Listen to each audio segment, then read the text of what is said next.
So it's January, a time of year that many of us find challenging. If you live in England or far up north like I do, the sun probably isn't rising until well after 8, and it's going down again far too early in the evening. I think all of us suffer to a degree from seasonal depression when the sun is not out and around.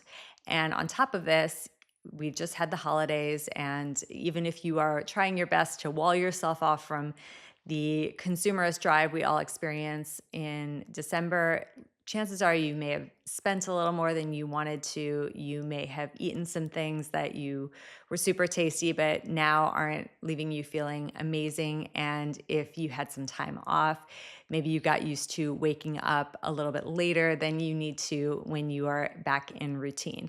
So there are plenty of reasons to find this time of year hard. To top it off, if you have a newborn in January, as I did twice, and I talk about in my memoir, then you've got compounded reasons to find this time of year tough because the natural dip in hormones that women experience after they've given birth is not going to bounce back as quickly when the environment is not really full of natural vitality.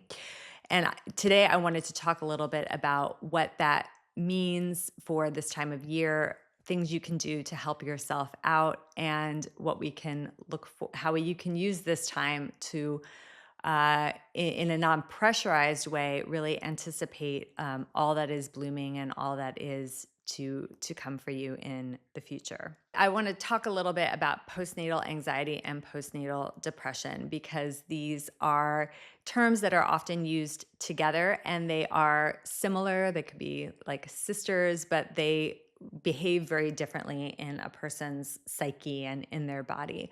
So many of us, as I said, can feel a little down, a little blue in January. And then if you've had a baby, the baby blues is a term we all know and has been talked about for a really long time. And 10 years ago, when I had my first child, I was definitely told to be on the lookout for PND, as it's abbreviated here, postnatal depression.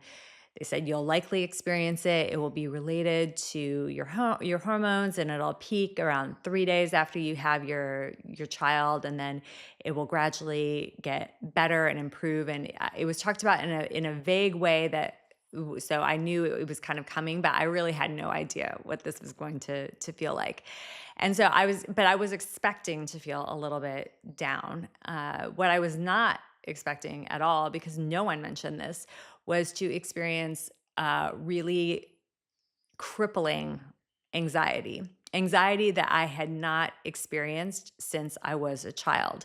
And one of the themes I really wanted to bring out in my book, because I think it's very common for mothers, is that it's almost like when you become a mother, if you had a childhood where you felt a lot of anxiety, you're put back into that childhood state yourself.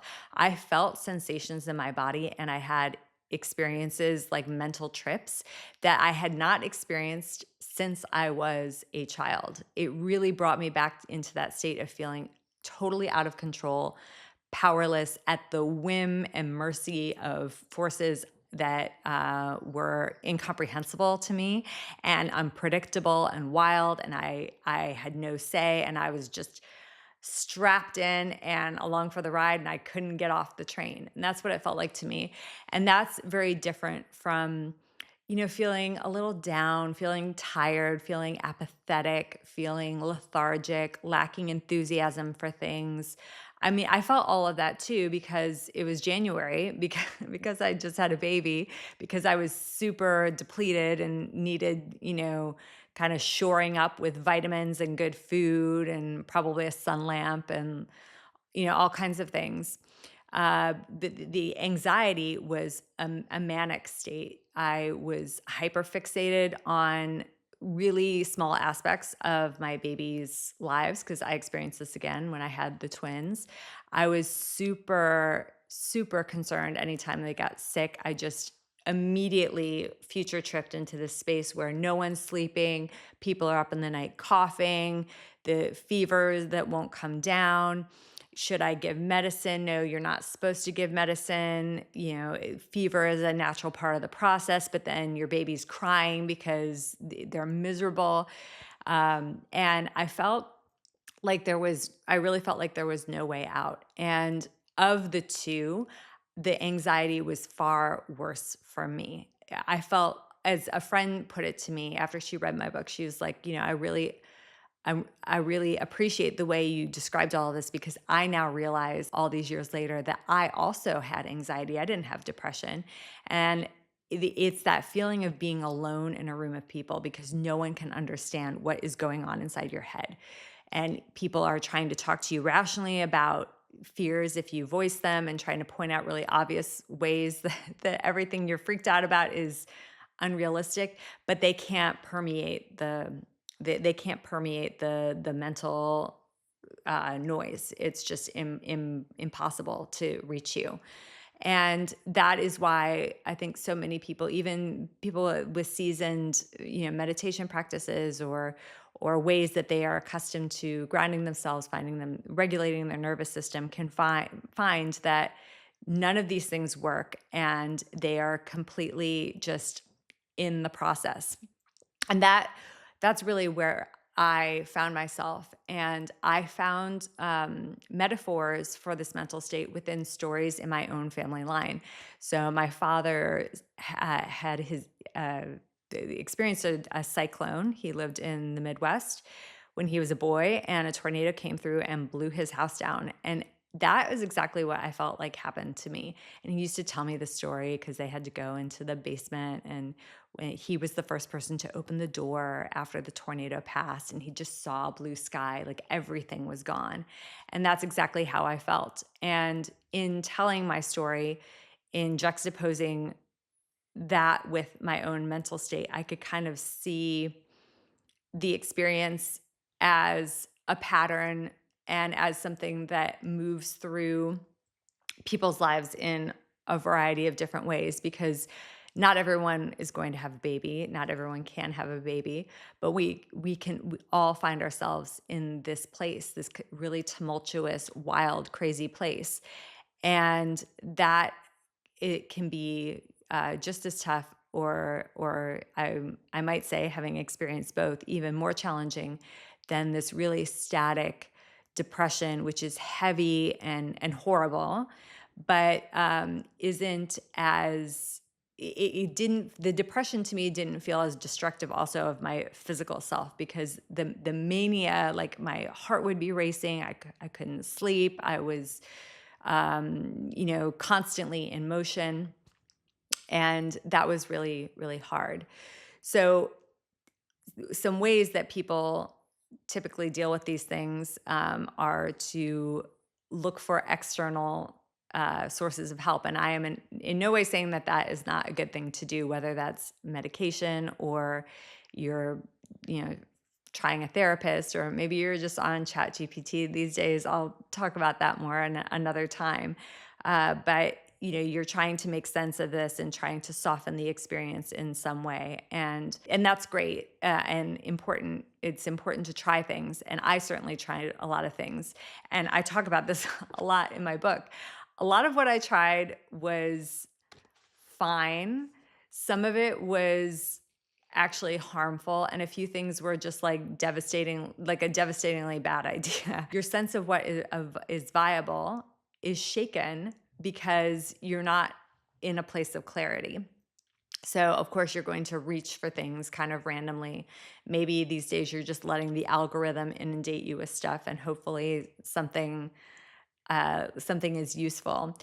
Um, the biggest challenge, I think, was to come into maybe like the eye of that storm, like the place of stillness. If you can fight your way there and just give yourself a moment to actually settle and calm, and then from that place allow, maybe not even reach with your mind, but allow something to land with you that is really going to help you through. Because truly one of the greatest paths out is simply the passage of time, but that's not a guarantee. Emily Dickinson has a really beautiful poem called, I think, Time Does Not Assuage. I quote it in my book. I love it so much because it's not a guarantee that just over time everything is going to get better. We need to help each other. We need to help ourselves. And that's why it's important to have conversations about topics like this, especially I think this time of year when these experiences really seem to blossom in the dark. So, what can be done? Well, in the spirit of the content I'm interested in creating and the way I'm interested in navigating my life, I think it can be useful to lean into the natural, very human, ancient desire this time of year to rest in stories. I think before we had electricity and most days could be the same no matter what the season. In the winter, when there was more darkness and more stillness and less to do outside, people came together to tell and experience stories. They probably told a lot of stories they already knew. It would be like the annual recitation of an Edda or a poem or some great epic tale. And I think we all do this in our way. Maybe there's films you watch every year around this time of year and books you read. Or we write stories. I think if memory serves, a lot of the like Russian writers would write a lot in winter. And certainly I think when I think of some of the great Northern tales, you imagine like sitting around a fire and reading them or having them read to you. And I said in a previous episode that I'm very interested in intentionally navigating the content that I consume and the stories I tell, even to myself, this year. I think that can also be really potent medicine for helping you out of these mental states. So, as easy as it is to just let the great wash of the internet roll over you and allow algorithms to push things to you, if you are flailing, and we all flail at times, maybe think about, find that place of stillness and allow yourself to, with intention, grab onto the life raft that is going to lift you out.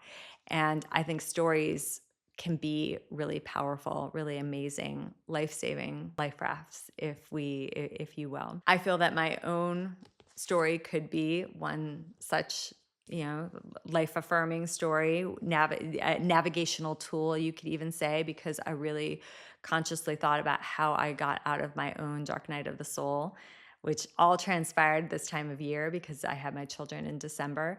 But there are so many other great stories that really, I do think, permeate in a way that sometimes direct help family and friends cannot. There's something about a really well-crafted story that does get through the all the chaos and all the noise and the craziness and the wild hormones and neurological brainstorm that's going on. A story can get in there and it can come and land in the heart, and that's where real change can take place.